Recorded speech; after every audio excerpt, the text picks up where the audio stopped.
Good morning all of you. कल हमने सुदामा चरित में समझा कि सुदामा कृष्ण की नगरी द्वारका आते हैं।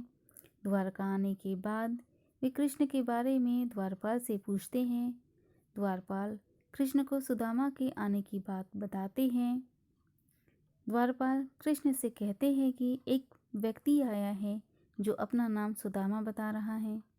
यह सुनकर कृष्ण स्वयं सुदामा का स्वागत करने द्वार पर आते हैं, किंतु सुदामा की ऐसी दुर्दशा देखकर उनकी आंखों से आंसू बहते हैं और उन्हीं आंसुओं से वे सुदामा के पैर धोते हैं। कृष्ण सुदामा से कहते हैं कि मेरे लिए भाभी ने ज़रूर कुछ भेजा होगा जो तुम मुझे नहीं दे रहे हो। तुम्हें तो वैसे भी चोरी कर कर खाने की आदत है। चलिए आगे रीड करते हैं। वह पुलकिन, वह उठी मलिनी, वह आदर की बात, वह पठवनी गोपाल की, कछु न जाती कछु न जानी जात, घर घर कर ओढ़त फिरे, तनक दही के काज, कहाँ भयो जो अब भयो, हरि को राज समाज, हव आवत नाही हुतो, वाही पठयो ठेली, अब कही हो समझाए कहे, बहुधन धरो सकेली। इन पंक्तियों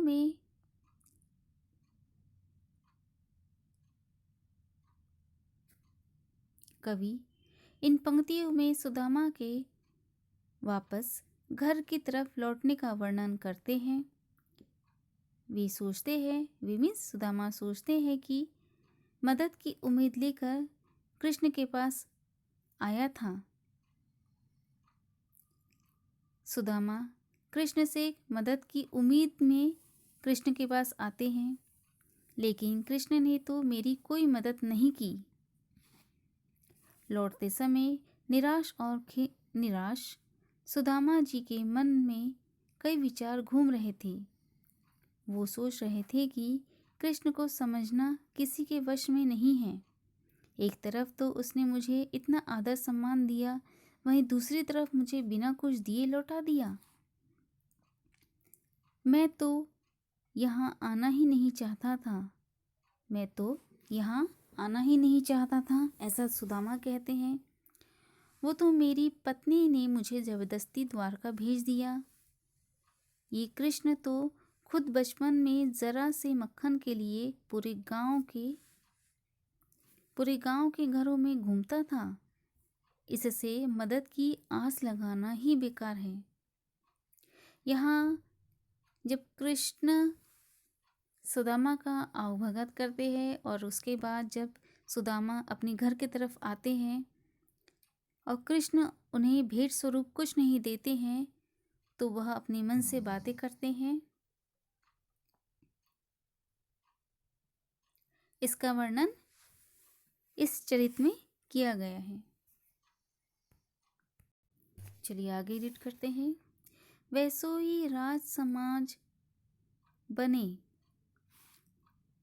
गछबाजी घने मन संभ्रम छायो, कैंधो परयो कहूँ मारग भूली, कि पैरो कै में अब द्वारका आयो, भौन बिलो किबे को मन लोचत, सोचत ही सब गांव मझायो, पूछत पांडे फिरे सब सो, पर झोपड़ी को कहूँ खोज न पायो। चलिए देखते हैं कवि क्या कहते हैं। कवि कहते हैं, जब सुदामा अपने गांव पहुंचते हैं तो उन्हें आसपास सब कुछ बदला बदला दिखता है। सामने बड़े महल, हाथी, घोड़े, गाजे बाजे आदि देखकर सुदामा जी सोचते हैं कि कहीं मैं रास्ता भटक कर फिर से द्वारका नगरी तो नहीं आ पहुंचा हूँ। मगर थोड़ा ध्यान से देखने पर वो समझ जाते हैं कि उनका अपना गांव ही है। फिर उन्हें अपनी झोपड़ी की चिंता सताती है। वो बहुत लोगों से पूछते हैं मगर अपनी झोपड़ी को ढूंढ नहीं पाते। चलिए आगे रीड करते हैं।